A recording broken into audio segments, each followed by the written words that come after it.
It's the economy, just as it was in Tunisia during the revolution that spawned the Arab Spring in 2011. Tunisians are looking at their circumstances and saying enough.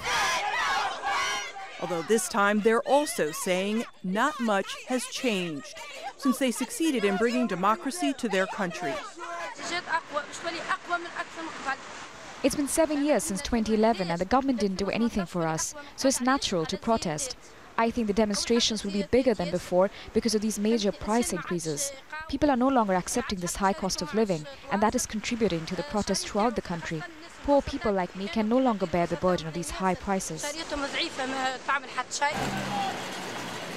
There have been protests across Tunisia. At least one man has been killed, dozens of demonstrators arrested, and petrol bombs have injured a number of police officers. The government is urging people to protest peacefully. What happened yesterday is a violation of the law, since the state of emergency has been declared in Tunisia. These protests are the results of operations that aim to revive the unrest on social media. But protesters say they have only to look at their wallets to be reminded of how they're struggling to afford basic necessities. Anger has been bubbling since the government introduced austerity measures on January 1st.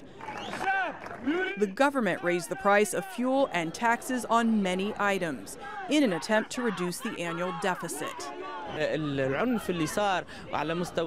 violence we witnessed yesterday, the vandalism of the stores and the private property, we obviously don't accept it.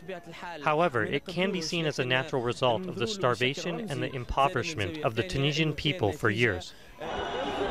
While Tunisia has been heralded as the one success story of the Arab Spring, 9 governments have been unable to ease the economic concerns that have driven protesters onto the streets.